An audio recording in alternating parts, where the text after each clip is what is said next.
There's some important news that has just come out of the FDA with regards to a number of children who died because of the COVID vaccine. Now, this is big news, but expect that they're going to fight this with tooth and nail all the way to the end because the implications are so serious. What I'll be taking you through quickly today is the letter or the email that was done by Vinay Prasad. And I've highlighted a few points in it that I'll take you through and just give you my thoughts as well about what is happening and what I think the implications of it are. This is important stuff. And what seems to be coming out is that our regulatory agencies were not very thorough when it comes to looking for problems. And what that means is that fundamentally, you are on your own with regards to the outcomes. And I've seen this very clearly when it comes to just vaccine injury across the populations, wherever in the world. It seems to largely have been ignored with regards to the COVID vaccine. And it was because it would damage the narrative.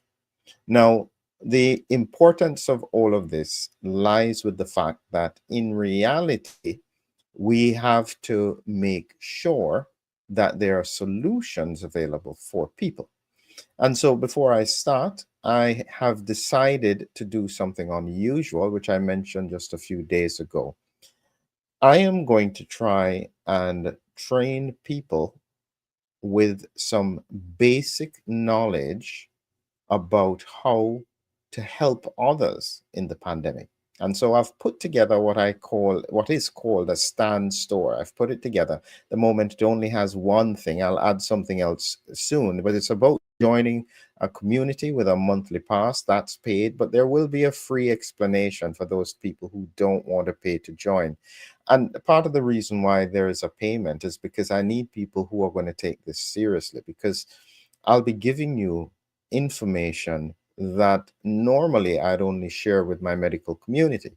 It's just that some of the work I'm doing without an understanding of what's happening with regards to the pandemic and without a real interest, there doesn't seem to be an appetite for it. And so what I've realized is that people in the public are on their own. You need to understand what is going on. I'll try and put it in a framework, as you know, I like to teach, where I can break it down into easily digestible parts. If you want to join this work and this process, please look in the description. You'll find the link there. So let's get back to this point about what exactly happened. And to give some overview, you first have to understand who has done this message or email. Vinay Prasad, he is currently the Chief Medical and Scientific Officer for the Office of the Commissioner Director, Center for Biologics Evaluation and Research, CBER. So he is an oncologist and has been pretty vocal with criticizing some of the things in the pandemic.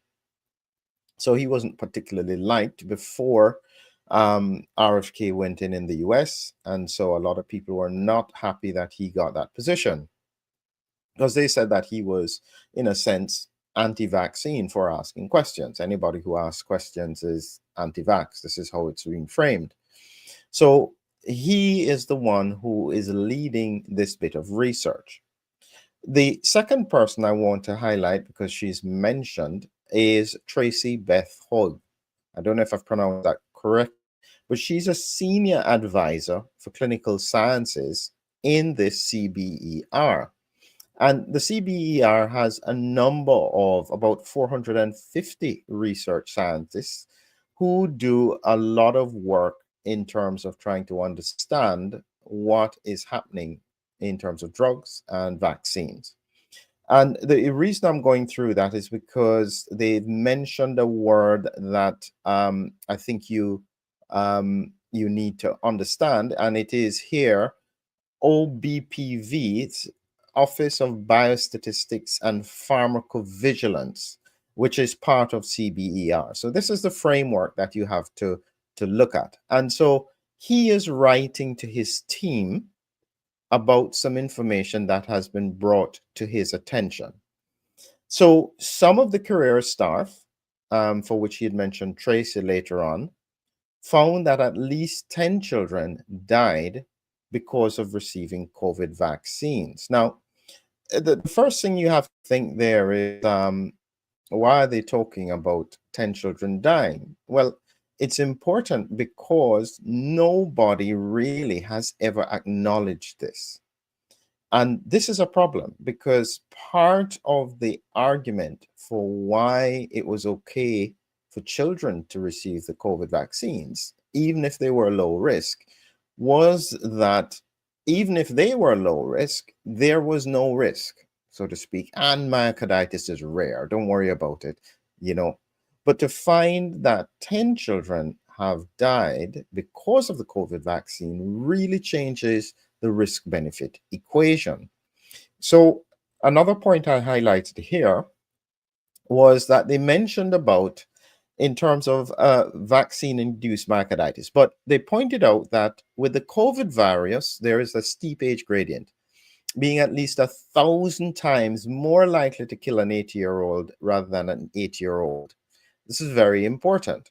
And this is something that we had argued about very early on when they were starting to or plan to roll out vaccines in children.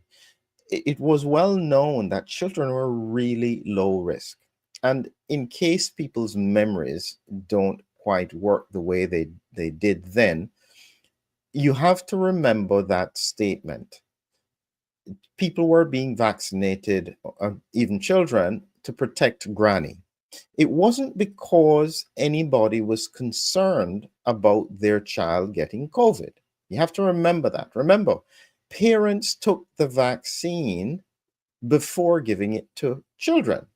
What that indicates is that parents were not concerned about their children getting COVID because we all knew it was pretty minor illness. Now, it's important to note in the Omicron era, this has changed a bit, and that's a whole different discussion as to why and whether or not the broad vaccination put children even at higher risk later on. But that's a different point. But for the time being, don't forget that if you had children running about, you weren't concerned about them getting COVID. It was about them getting COVID and passing it on to granny. That was the thinking at the time.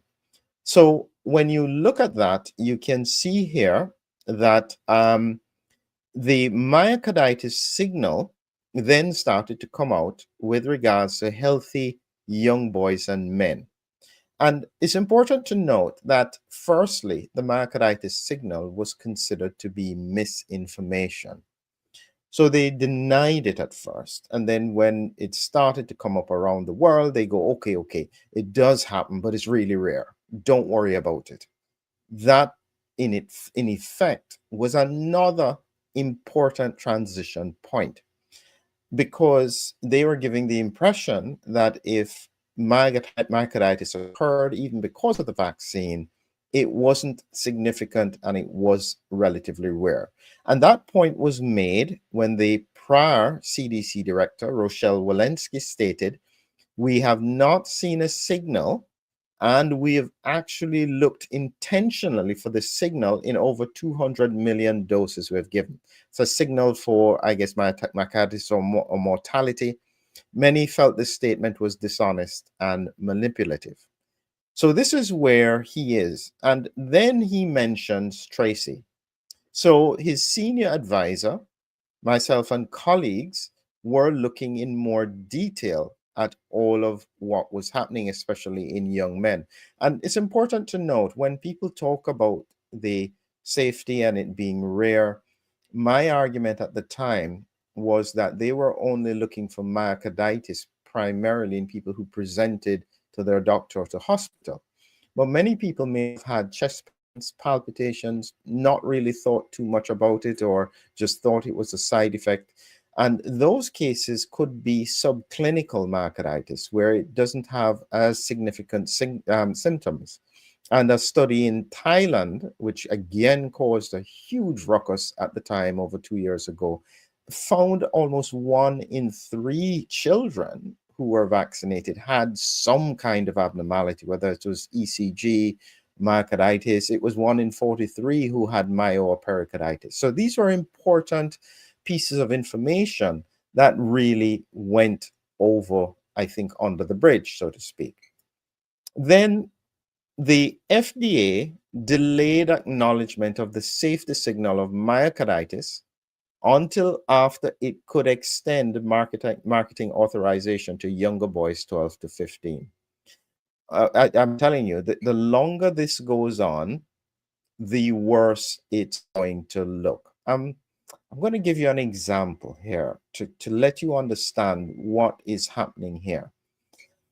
If you remember the Iraq War in 2003 and the problems that occurred with Tony Blair, say in the UK, when they made the announcement about Iraq having weapons of mass destruction, and it turned out that that information was not correct. What was important was that they knew it wasn't correct, but they positioned it so that the public largely would agree with going to war because there was a lot of resistance against it. My analysis, and this is me, don't take this as fact, this is my analysis. My analysis was that the UK government was in a difficult position, and so they made the decision to do that because they anticipated that the war was going to be quick. So it should be over in about 3 or 4 weeks. They'd take out Saddam Hussein. Everything would be fine. No problem. They would apologize for the fact that they didn't find weapons of mass destruction. That's it. It then didn't work out like that. And this ended up to be a protracted war where a lot of people died. That then became a problem. So follow my analogy here. In the same way, I think people overlooked some of these things because in their mind, they thought, listen, this is a pandemic. Don't worry about any signals. Let's just get past it. We can come back later and say, listen, maybe there are a few problems, but look at how wonderful everything is. The pandemic is over. That didn't happen either. Now they've got a problem because now not only is the virus still circulating, mortality still seems to be up. Everything is up in the air. This is like the worst piece of news that they could have heard.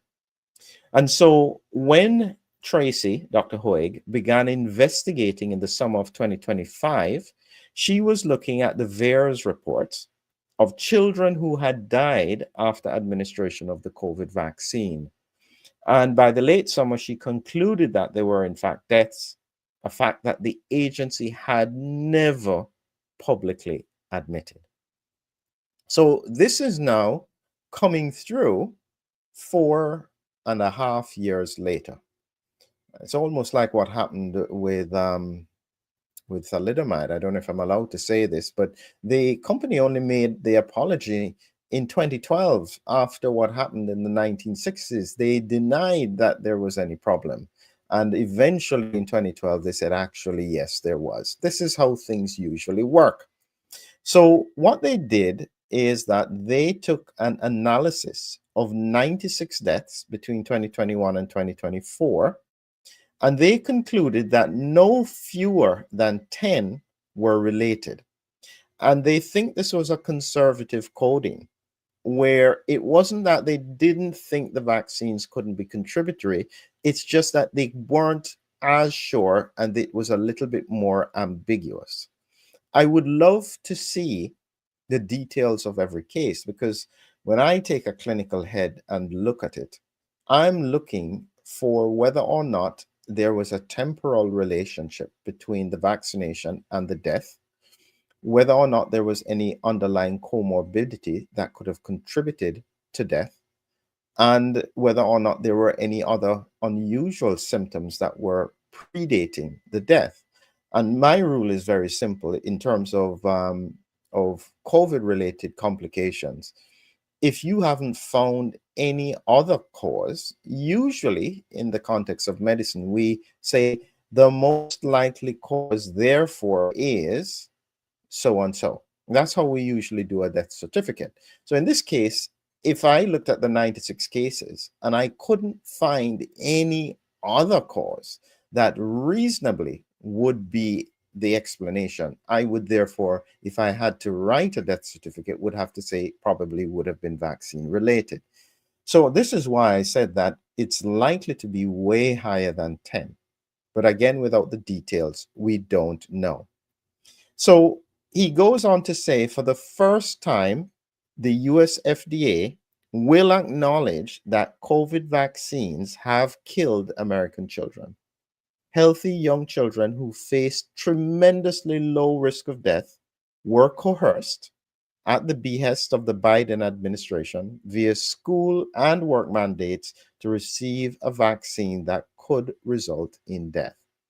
Now, and that should have been communicated to parents. There's no doubt about that.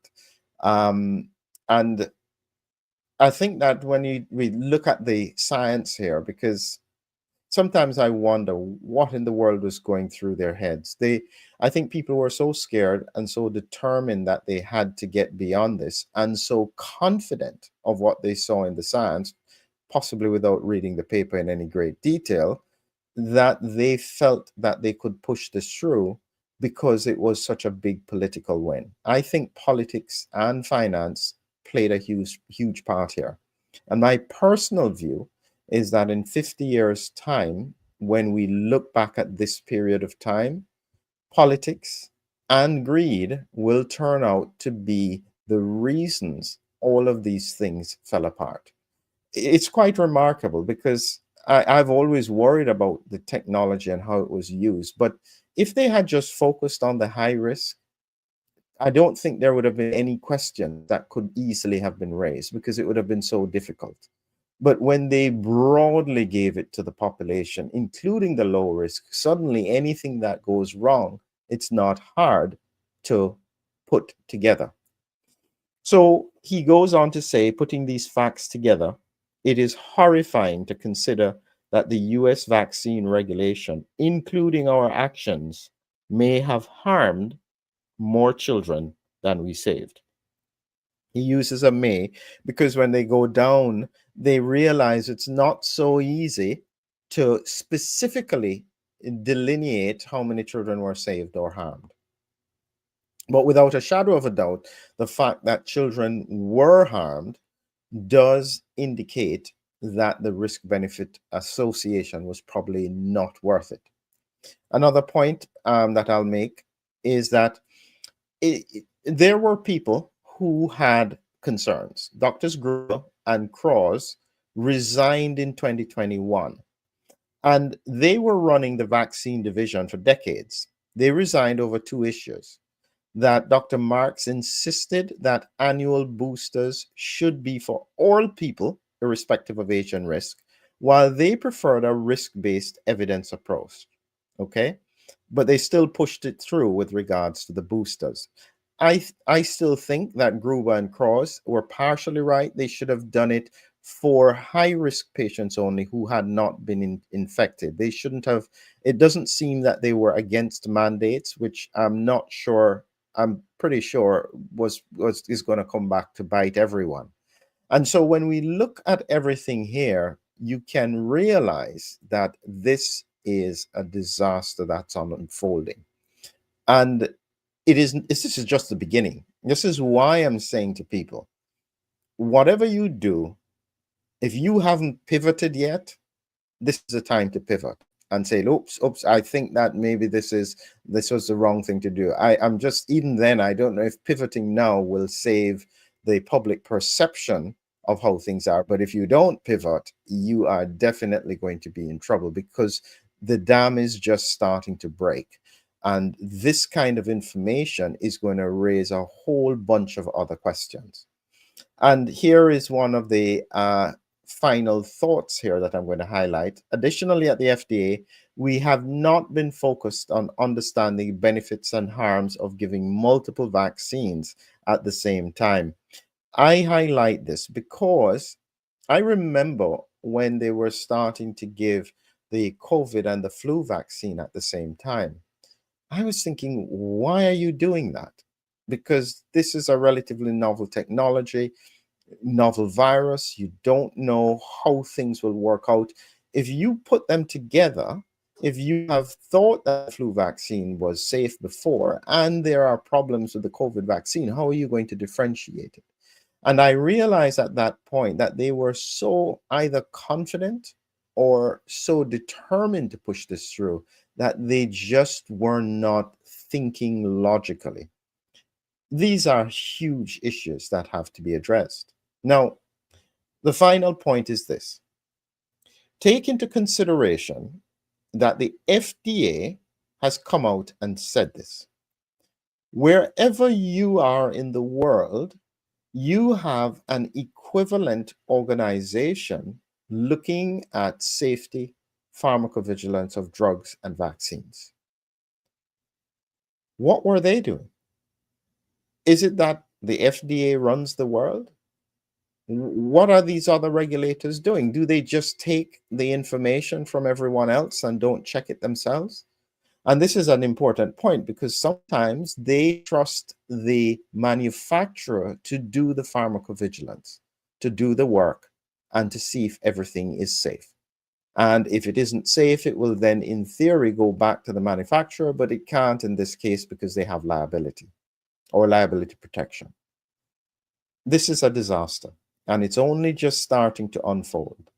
What I'm waiting for is the autopsies, because in my view, that's the only way we can potentially mitigate some of these issues. We've got to understand what is going on, why so many people are sick, why so many people are still dying.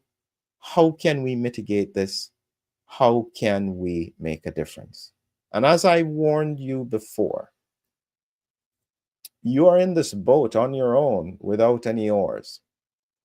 It doesn't seem as though anybody is coming to help you. They are just going to leave you floating there in the water. That's the reality. So, with that in view, for those people who are willing to try and learn and understand, I can only share my knowledge, my expertise.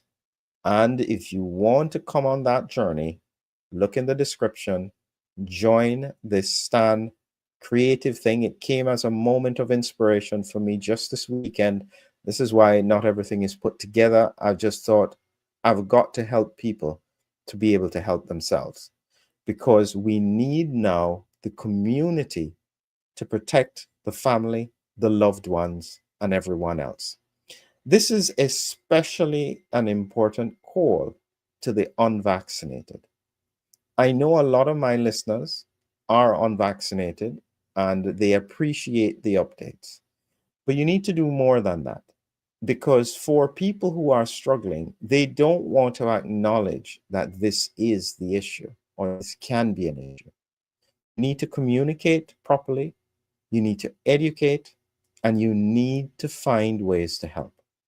That is your contribution. Don't worry about being right any longer. I think they all recognize it. They just won't tell you. Let's see if we can work together to try and make them better. Have a great evening.